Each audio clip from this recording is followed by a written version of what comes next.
And away we go. It is the Aftermath, presented by Mio's Pizza, live from the Cincy Light Studios, right here on BearcatJournal.com. Go visit our good friends at Mio's. Anytime you're in and around the Clifton area, right on Short Vine, they will get you taken care of. Great pizza, great drinks. Love the steak hoagies. Their wedge fries are awesome. Great appetizers. And, of course, ice cold Cincy Light for you to enjoy while you have a great meal. Also, Aaron, wanted to give a shout out. Kelly from Mio's, her son, Quinn, is a starter on the Anderson football team. You can bring it down. I'll talk to the camera on this one. Her son, Quinn, a starter on the Anderson football team. They go to state Thursday.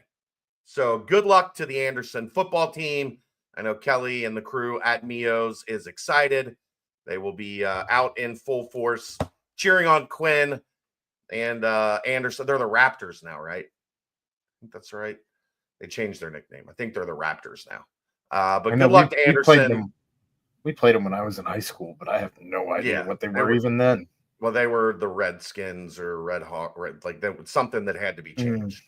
Okay. I'm pretty sure they're the Raptors. But good luck to Anderson. Go bring home a state championship. And good luck to Quinn. That's pretty impressive on a team as good as that, starting at center as a sophomore. So best of luck to them and bring home a title. Make everybody in Cincinnati proud. All right, well, that's it for the good news for this show. As Cincinnati falls 68-60 at Villanova. I don't know, Aaron. It's pretty easy. They didn't play well. Offensively, they were bad pretty much the entire night. They end up shooting 34% or 38% from the floor, 30% from three, only 54% from the free throw line. If you go on the road against a power conference team and you slash 38, 30, 54, odds are pretty good you're going to lose, and that is what they did. Villanova controlled the game really from like the right after the first media timeout. They hit their first little burst of the game. Cincinnati got back in it a couple times, but they weren't good enough to get over the hump. I think some decisions that we'll question, I think, from the coaching staff in that middle portion of the second half, that, kind of turned the game on its ear as they had cut it to 2. But I will just say this, Aaron.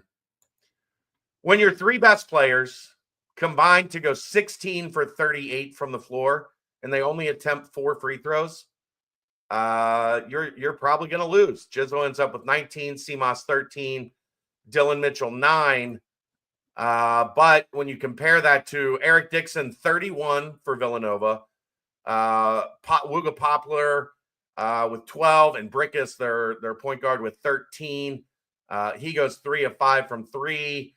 Dixon, I thought they did a decent job on him until, he hits the 2 threes that kind of put the nail in the coffin to push it back up to 12 after the under 4 timeout. That kind of was the icing on the cake for Villanova. But you can blame this on a lot of things. I think it's pretty simple. Cincinnati's best players did not play well. Villanova's best players did. And we talk about this all the time when you get in these, matchups with quality teams. And, has Villanova struggled this year? Absolutely. Did they play their best game of the season?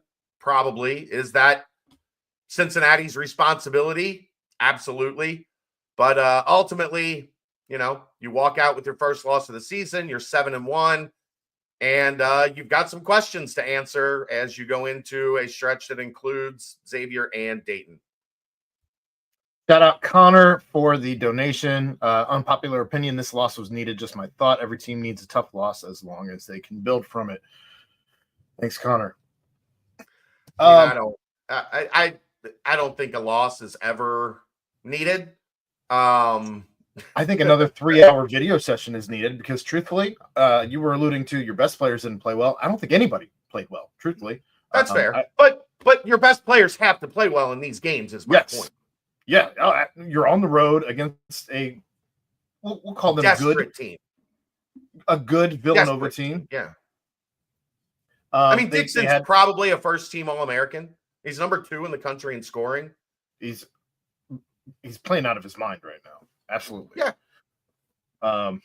But and they know it. Like, they're feeding him. Like, they want him to take 25 shots. He's doing what CMOS was doing earlier this season, and CMOS has cooled off, and he hasn't.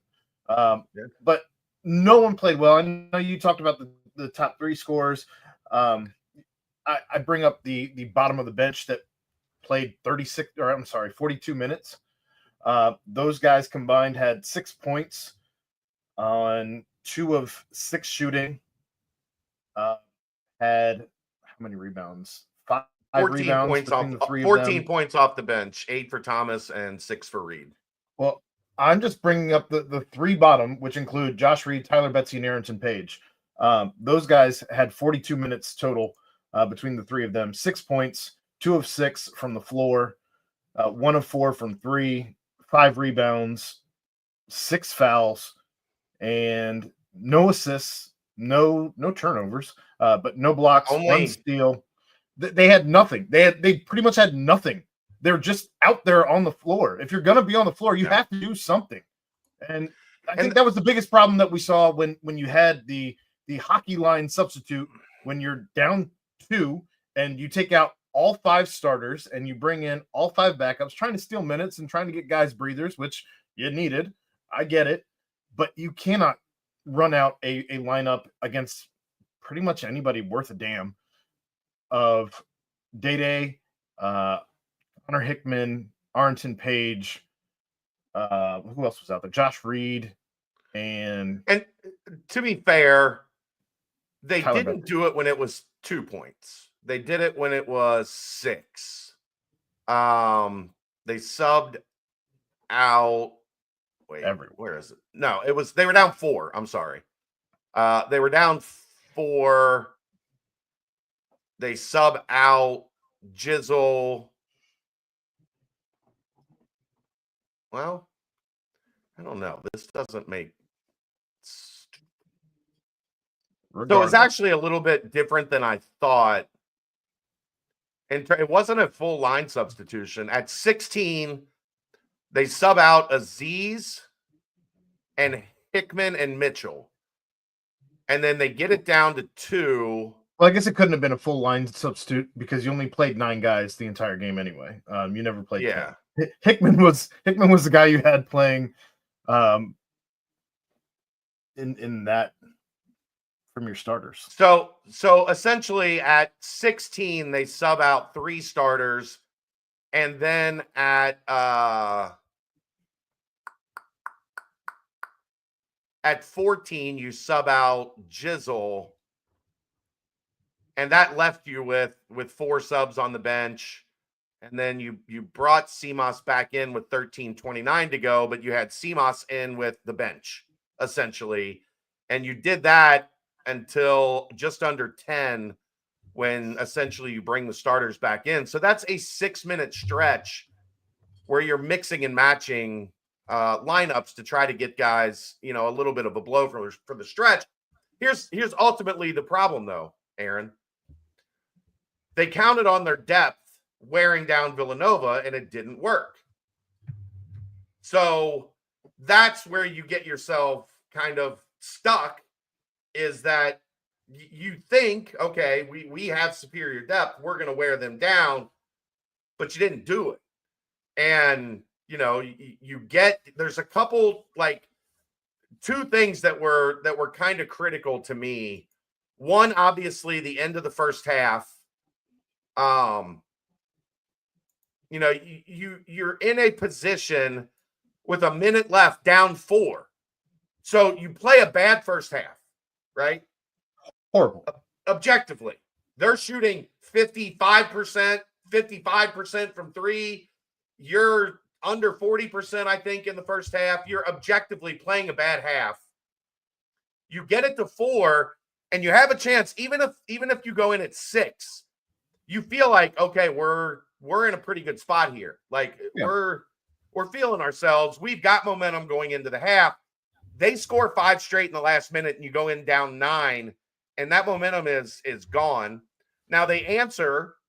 You give up 4 to start the second half, but then you go on a run yourself.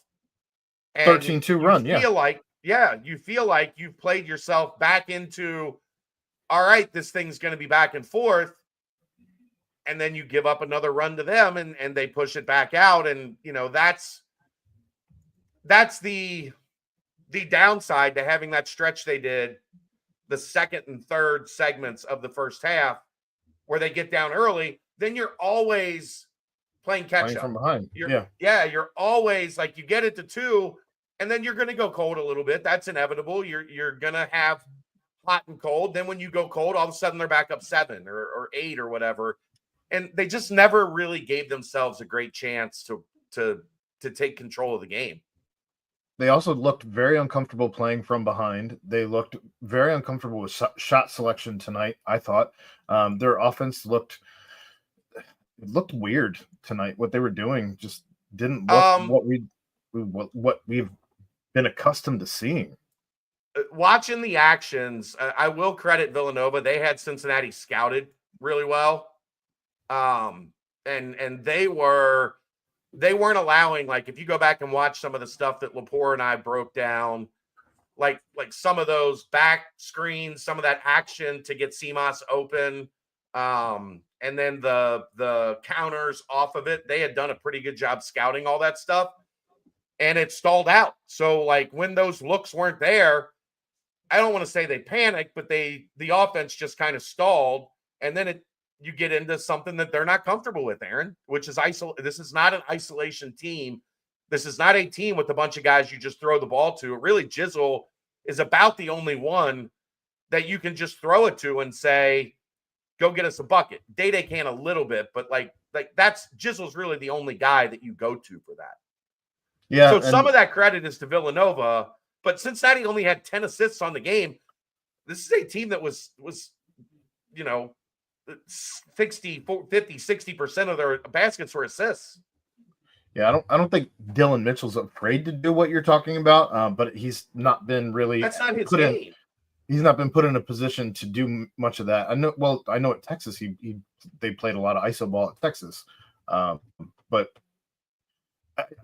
at this point, I don't do that. He was like the garbage guy when they went iso ball, right? Like, it was Max Asmus and a couple of their bigs. Like, that was never really give it to Dylan and have him, go to work on somebody. Which is fun. I'm not asking for more of that. I don't want to get it misunderstood. I'm actually going to say it's just not his game. I think Aziz needs to play less of that at this point. It's not working. It's not. We've experimented it. We've played with it, and at this point, I hope they don't continue to go back to that, even in spots. It's just right now, I don't think it's something that's helping this team out. Yeah, I mean, they need flow. And, that's something they're going to have to figure out, because you're going to, Villanova played really good defense tonight. They confused them, I think, in the first half, they're mixing up that matchup zone. It didn't look like they were comfortable with it at all. They didn't use it a ton, but they used it enough to kind of throw a monkey wrench in what Cincinnati was trying to do. The other problem is, Aaron, when they did get into their stuff, especially in the first half, and they got open looks, they couldn't make any of them. Like, Jizzle had 2 wide open threes. I think Simas had 2 wide open threes. Like, it worked. Okay. You've got to, in games like this, you've got to cash in when it works, because that impacts the defense. Then the defense has to, we got to stick to Simas. We can't give you any extra driving room off, like they just didn't execute when they were in position to do what needed to be done. They fell short, and they fell short regularly. on some of that stuff in the first half, and then it's tough to get into a rhythm when you've already kind of shot yourself in the foot offensively. I'm curious why they got away from the paint so much in the second half, as that was one of the things working for them in the first half. Well, They were driving downhill. You had 18 points in the first half in the paint, and you only had a 6. lot of it was driving layups, though. None of it was really back to the basket. Like, no, right. Regardless, it still was working for you. But Aaron, what happens is when you miss those threes, that's just kind of what I was getting at. When you miss those, like, they're playing defense in a way that Cincinnati didn't make them pay for giving up those open threes. So then so now you're driving to the rim. So Villanova's going to say, okay, well, they're not hitting threes at a high clip.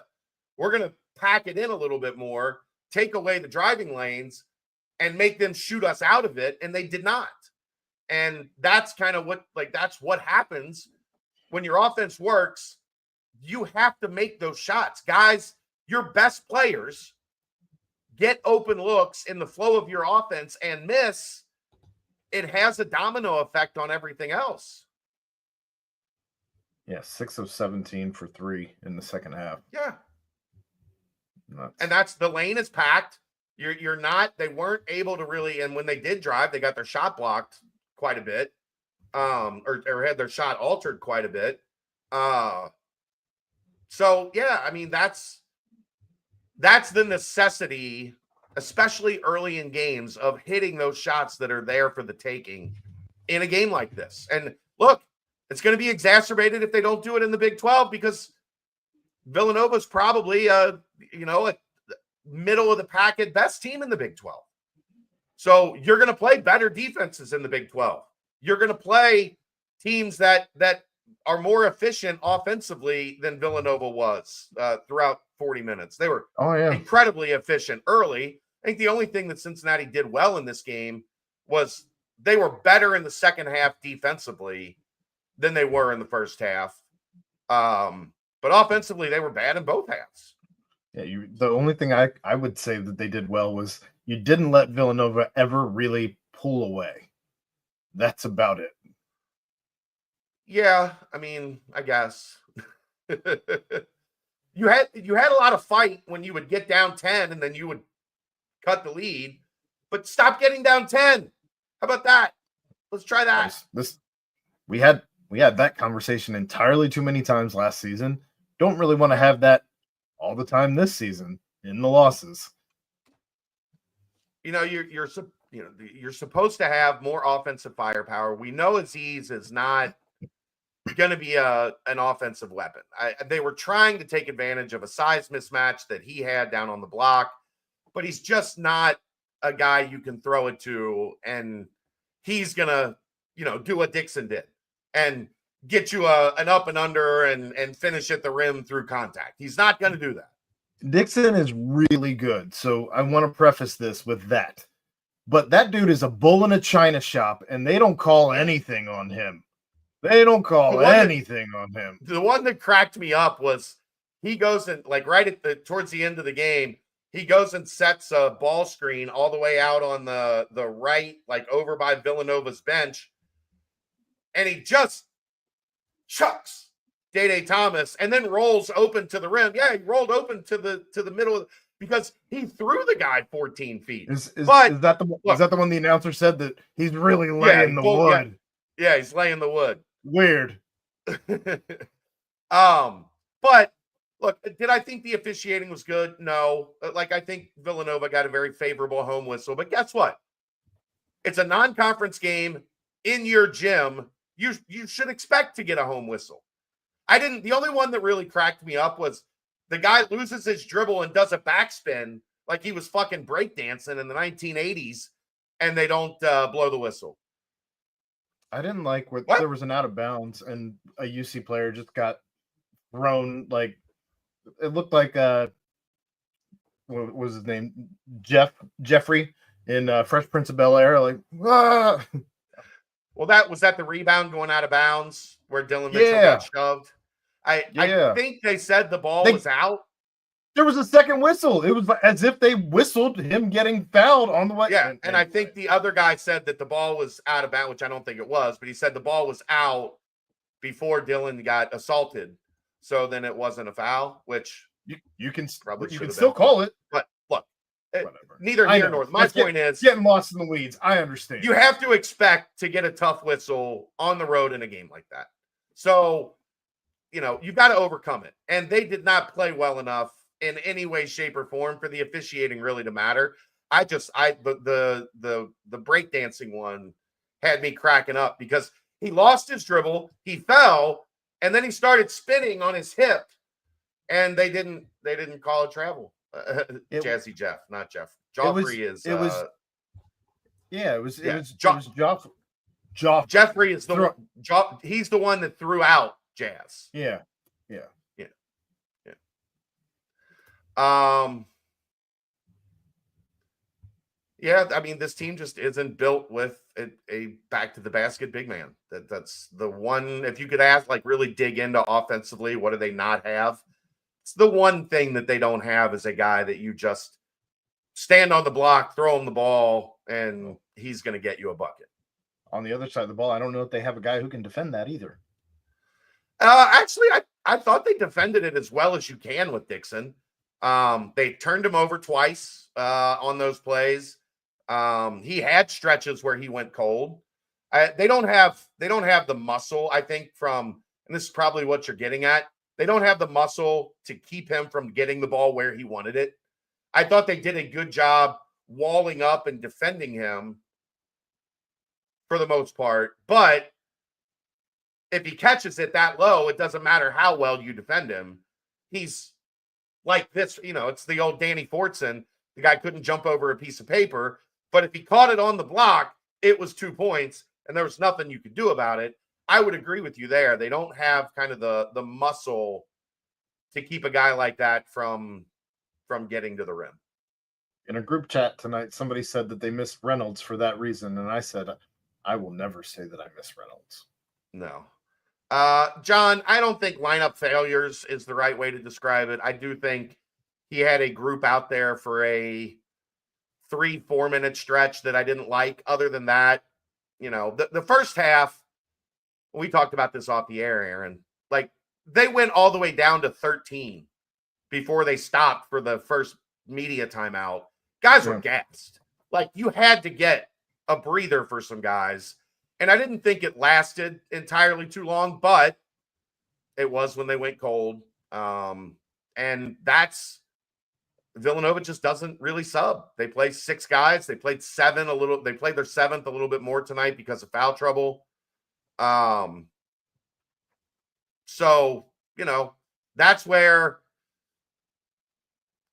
sometimes when the other team doesn't wear down, they're playing their starters. And I remember I talked about this in the preseason, Aaron. Everybody loves the depth, but there is a significant gap between the top of this roster and 8, 9, 10, 7, 8, 9, 10. Which means if you're getting a lead in a game that you've trailed the entire game down to 2, you can't take out everybody. You sneak one guy out for 2-3 minutes, and then you sneak another guy out for 2-3 minutes. Yeah. And then hopefully by the under 8, you have everybody rested. But it's a tough look when you have what? Seamas was really, and he didn't have a great night. So he's really the only guy on the floor through a portion of that. Jizzle's out. Dylan's out. Seamas was out for, 2-3 minutes of that stretch as well. You have to have probably 2 of those guys. The way this team is without Dan gives you the luxury of always really having 2 of those guys on the floor at the same time. But yeah, I didn't like, there was a small stretch where all 3 of them were out. There was a larger stretch where 2 of the 3 were on the bench. And, right now this team's not prepared for that. Especially when Villanova essentially has their starting 5 on the floor. How did we lose? They didn't play well enough. Uncle Woodster, 69.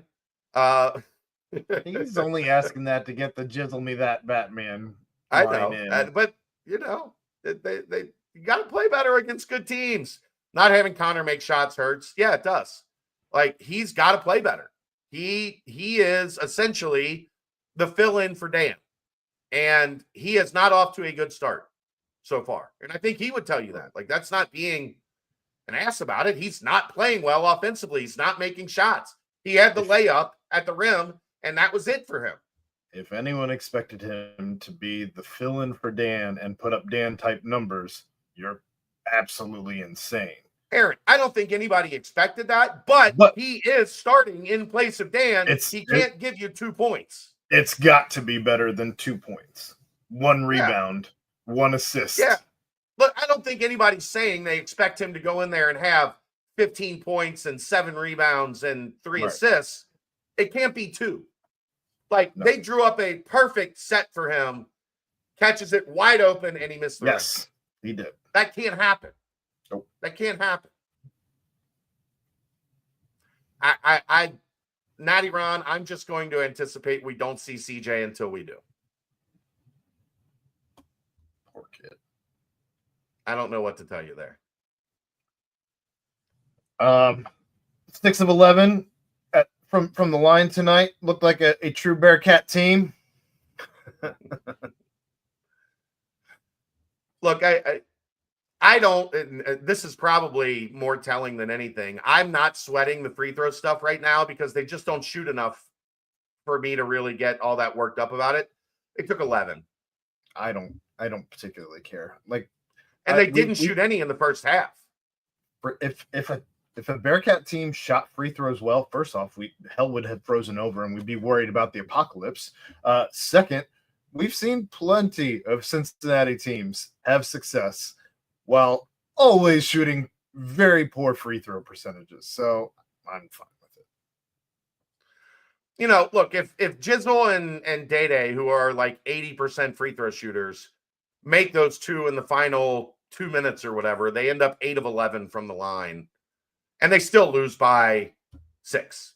Like they shoot so few free throws that missing a couple isn't really like a massive difference maker for this team. Do I think they need to get to the line more? Yes. But until I see them do it, I'm not going to count on free throws being a big part of this team's identity. And I will say, just in advance, that scares me to death about the Xavier game because they will shoot 25, 30 free throws in that game. They do it every game. So if you only take 11 and they take 35, eek. Yeah. What a boring ass game. What else you got, Aaron? Anything? I mean, not without going individual players, which I don't even think is necessary this game. Everyone we can real quick. I mean, the only guy worth a damn tonight, truthfully, in my opinion, was Jizzle, and even he at times he had some weird shot selection. 8 of 18 from the field, 2 of 6 from 3, 1 of 2 from the line, 4 rebounds, 3 of them defensive, 5 assists, only 1 turnover. That's it. And real quick, I'm going to disagree with you here, Connor. I don't think it was that Dixon had 30. I think it was that they let Brickus and Poplar play as well as they did. Brickus had 13, 4 of 8 from the floor, 3 of 5 from 3. He had 9 assists. He's their only guy that can pass. They had 11 assists for the game. He had 9. You can't allow that to happen. And then Poplar had 12, 3 of 4 from the floor, 6 of 6 from the free throw line. He had 10 rebounds. So, I don't know what to tell you there. Yes, Dixon is going to get his. You can't let their second and third best players also play really well, or you're in trouble. And I think that's what happened. Going back to Jizzle, though, I think you saw today why he is your starter over Day. I think he's playing at a just completely different level than Day. Yeah. He's taken that next step. And this is it, if you watched the BBP Monday night, I predicted Jizzle would be the leading scorer and comfortably, and he had a better matchup that he could win. He still didn't shoot great from the floor. 8 of 18 is a little less efficient than you would want him to be. And like I said, he missed 2 wide open threes in the first half and 1 in the second half. So he missed 4. 3 of them were wide. The one in the second half was an air ball. The one in the first half, the first one in the first half, it almost was an air ball. It just hit the front of the rim and dropped. Thoughts on Josh Reed's minutes? I have no complaints on Josh Reed's minutes today. Because he was what, the 4th leading scorer in the game? He had 6 points. He made a 3. He played pretty good defense. He had 3 rebounds. Fifth leading scorer. 5th leading scorer. Who got? Day had 8. Okay. Sorry. 5th leading scorer. But if you get that, if you give me 6 and 3 from Josh, I'm okay with that. He's still scared to shoot the ball. He is. I mean, they didn't have a single player positive in plus minus, Aaron. No, not one. That's usually a bad look. All right, carry on with the individuals. I'm sorry. Connor, not good enough. No, he had 2 points, 1 of 4 from the floor, 0 for 2 from 3, 1 rebound, 1 assist. 1 assist, 1 turnover. That's gross. -8. Of your starters, he was the lowest in plus minus. Yeah. Dylan Mitchell, 9 points, 4 of 6 from the field. Hit another 3. That's his second career 3. He's a big-time three-point shooter, Aaron. 1 for 1. 4 rebounds, 3 defensive, 1 assist, 3 fouls, and 1 turnover, 2 steals in his 27 minutes. Connor, I think what you're supposed to do is you're supposed to play better defense on their other guys. Like, Dixon is going to be what they do. Like, they're going to run their offense through him. You have to stop their second and third options and make it, if you go look at Villanova, Dixon has been, I think, above 25 points in every one of their losses, in all 4 of their losses. One of them, he had 38 against Maryland. He's averaging over 25 in 7 games, so. Yeah, and he scored 31 tonight, so that 25 is going up.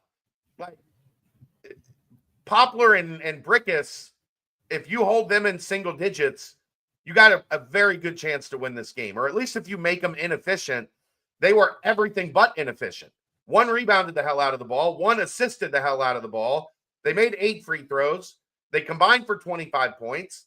That's the way that, Villanova beats you when Dixon has one of those nights. Simas Lukosius has his worst game of the season, 13 points, 4 of 14 from the field, 3 of 9 from the arc, 2 for 2 from the line, 5 rebounds. That might be his career high at Cincinnati. 3 of them defensive, 1 assist, 1 foul, 1 turnover, 1 steal. Just not an efficient night for Simas. Bye, Xavier fan. The Xavier fan is dumb enough to comment on something on Twitter and then just copy and paste it in the chat here. Like I wasn't going to put together that it was the same person. Bye-bye. All right. Aziz, 3 points, 1 of 4 from the field, 1 of 2 from the stripe, 5 rebounds, 3 defensive. He couldn't rebound in the first half with 2 hands. He was only able to get up with 1 hand because they were hook and holding him all over the place. Yeah. And then we already discussed Josh Reed, Tyler Betsy, and Arnson Page. So the only other one on the bench. Day 8 points, 3 of 8 from the field, 1 of 4 from the arc, 1 of 2 from the stripe, 3 rebounds, 2 defensive, 2 assists. I don't know how he was not credited with the turnover when he tried to slingshot it from corner to corner. Yeah. But he had 1 steal. So Graybush, I don't think they were flat. I thought the effort was there. I just thought they played like they didn't make shots. They let Villanova get comfortable on offense in the first half. Some of that, again, there are going to be times that this happens. They got Villanova to take the shots I think they wanted Villanova to take in the first half. They only had one layup, and until that final shot, I think they had only made 2 threes. So they're not getting points at the rim. They're not getting points from 3. You're making them take a lot of tough, over-the-top contested 2s. Sometimes, our teams have good players. They're going to make those, but you'll live with that because they're not getting the highest percentage looks. That's why the numbers came down in the second half, and they were more effective defensively in the second half until Dixon hit those 2 threes. But I don't think they were flat. They didn't shoot it well. And then you get into that trap, Aaron, where you're trying to score 6 in one possession. They almost did. They hit a 3 and got fouled, got the ball back. They could have scored 5 in one possession, 6 in one possession, but they didn't. But I don't think it was. I know it's easy to look at it and say lack of effort, lack of effort, can't coach, make shots, have your best players play well. Villanova's 3 best players played well. Can you honestly, Aaron, say that you thought Jizzle, Seamoss, or Dylan played well? I'd already told you. Jizzle? I don't think anybody played Jizzle. well. Yeah. Maybe Jizzle. Maybe Jizzle. Yeah. This was from way earlier tonight in the chat. I think this is because of this tweet that Keegan put out. Wes Miller on not doubling Eric Dixon. You had to keep him off the 3-point line and make him make tough ones. Go look at how he handled the damn double teams, and that'll answer your damn question. He splits them well. I'm gonna guess that's what the hazard pay comment was about. Well, Keegan's not there, so he wasn't asked. I don't think unless they did a Zoom. I didn't get notifications for a Zoom. I don't know, but yeah, I laughed. Does it seem Hickman plays freer when he comes off the bench? Steve, how would we know? He's only come off the bench in 1 game, and he wasn't particularly good on opening night. So, Terry asked it. Okay. If you have Hickman coming off the bench, who are you starting? I guess Jizzle or Day-Day. Day-Day. And then you have your 2 starting point guards on the floor. I don't love it. They played together quite a bit tonight out of necessity. Sure. And you can do that when you're starting to mix and match different rotations, but I don't think if you're gonna start them, you're gonna have to sub somebody out like 4 minutes, 6 minutes into the game. And yeah, I'd rather have Day-Day coming in and letting Jizzle get a breather at that point, as opposed to starting Day-Day until Dan's back. I don't think problem he can. Answers itself when Dan comes back because you just put Dan in the starting lineup, and now Day-Day and Hickman are your guys off the bench. Steve, you might be right. Steve Hickman might play freer when he comes off the bench. He's only done it once this year because Dan got hurt, and then Hickman has started the other 6 games. So we don't know. He also never did it at Bradley last year. Right. So, he's not a guy that's new to starting. He's a guy that's pretty comfortable with it. Day-Day, 8 points. I thought he took a couple bad. He's the one guy I thought 2 of his threes, come on, Day-Day. One of them was 6 feet behind the line, just standing there, flat-footed. We don't need that. You're not Seamoss. Now. This is not the West Virginia game. You have not made 7 of them already. That you don't get the heat check, sir. Down the attack, play downhill. That's that. For a guy like Jizzle and a guy like Day-Day, that does annoy me at times. If there's nobody closing out, attack. If you just catch it and you're standing there, there's nobody in front of you, get to the rim and make the defense react. Then maybe you've got a kick and a rhythm 3. Especially when Jizzle shoots from 18, probably better than he shoots from outside the arc anyway. He's been better so far this year. He hasn't struggled like he did last year, but yeah. 2 of 6 today, and like I said, 3 of those were. You gotta make the easy ones. You gotta make the open ones. Well, Hickman can't play worse off the bench. You know, I'm not going to argue with you. The Uncle Woodster just can't stop with the. Are you 12, Uncle Woodster? 69. Nice. Hickman's going to need to have a couple more games in him. Otherwise, my take on the Missouri Valley is going to come back real loud and real strong. I don't think it has anything to do with the Missouri Valley. It's a guy that's not making open shots. Like that's not conference dependent. I would agree with you if he was struggling, like playing against length and like getting shots off over people. He's missing. They're running good looks for him. He's catching and shooting and being like, that's just not playing well. He could do that same exact thing in the Valley is my point, is compared to playing against Villanova. Well, he needs to start playing better. Maybe he should have stayed in the Valley. Okay. Oh, I hate you sometimes. I hate when teams are down and they feel threes are must needs, start chucking up bad shots instead of attacking the rim.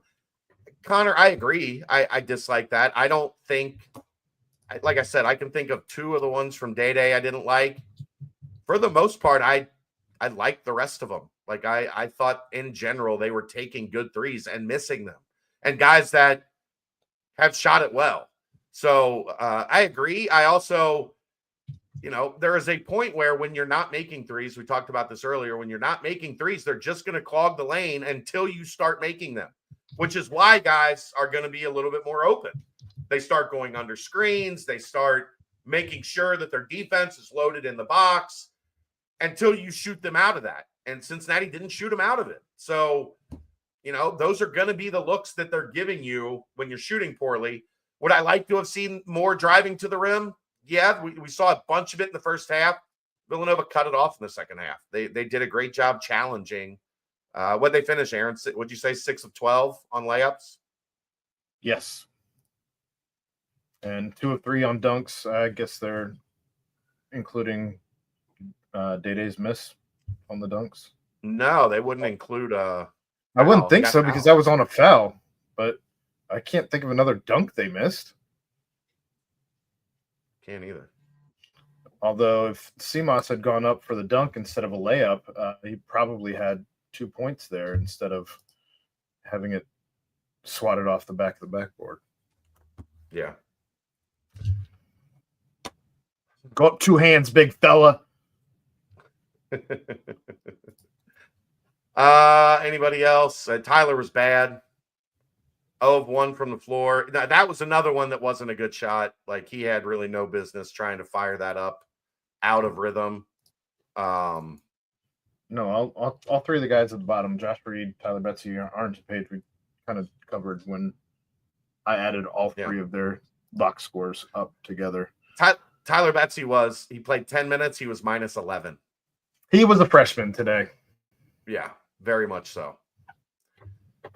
Very much so. And the funny thing is, Aaron, you almost do yourself a disservice. Shooting as well as he has leading up to this game, because he wasn't going to surprise anybody. Like he's going to be tagged as soon as he steps on the floor, and they're not going to let him take a rhythm open 3. Is it concerning they didn't respond to not playing well against Alabama State? I think, like I said, I think if it was effort related, sure. There's just not making shots, not being where you need to be to move the ball offensively. They got stale as they went cold. So if it was an effort thing, Shelby, I would agree that it would be concerning. I just think they went into a tough opponent's gym and played like shit, which hopefully you hope, and we'll find out soon enough, you hope is a lesson going forward. Aaron, if you want, I guess you can bounce and I'll stay and answer questions for a few more minutes if you want to get George in the Jungle ready. It's ready. I already got it ready. All I got to do is hop in there and hit record. All right. I don't know. I'll go another like 2-3 minutes here and let you and George. So you're not rushing. I'll let you guys get situated. And then I'll wrap things up. So if you've got any questions, anything final, throw them in the chat now. We got another couple minutes here. And then Aaron and George will have George in the Jungle live right after this. All right. So you can bounce. Cool. All right. See you guys later. I agree, Uncle Woodster. Make or miss league. Got to make shots. You got to make shots, and Cincinnati didn't. If you guys want, I'll give you a look at the maybe not. There you go. There's the Cincinnati stats. When can we expect Dan Skilling's back? I don't have that answer, Ron. Generally a week or so after they return to practice, and Dan has not yet returned to practice. So when he's doing some shooting, he's doing some like you know how in the NFL they say like the guys over on the practice field, he's doing that stuff. So he's ramping up to a return, but until he returns to practice, I don't think you can expect him to be anywhere close to playing. They have 5 days between now and the Howard game. I would probably be surprised to see him against Howard with just a couple days in between. Probably get a day off and then 2 practice days. I don't know if that would be enough time. And then you've got the run up to the shootout. So I would say, like, logically right now, it doesn't, I'm not super confident that we're going to see Dan until at least after the shootout. Really sucks not having Reynolds have a motor. Yeah, I mean, it is what it is. There's a reason he's at his 4th school in 4 years. Was McKinley backing his man down? Was that part of his game? Not exactly. He's really good playing from the high post. He's got a little bit of a back to the basket game. I've had some concerns with him kind of scoring over length through his AAU days, but he was showing improvement there that unfortunately people didn't get to see. I would say, Bob or Brian, it's more of his game than it is anybody else's at this point that's in there. Mitchell is pretty good at it, but you're counting on him to isolate a 4. So, all right. Aaron and George should be about ready to go. So if you guys want, stick around for that. They will, I'm sure, continue the conversation about this game and get into some Bearcats and Bengals football and some Reds and all that good stuff. So stay on the channel, hit refresh on the page, and they should be live here in a minute. Thank you to everybody for tuning in. Good luck to the Raptors of Anderson as they go for a state title on Thursday. That's going to wrap it up for this episode. Another therapy session, unfortunately, of The Aftermath. I'm Chad. That was Aaron. We'll see you Sunday, I guess, for this show. But all right. Thanks, everybody. Appreciate you. Brought to you by Mio's Pizza and Cincy Light. Check you later.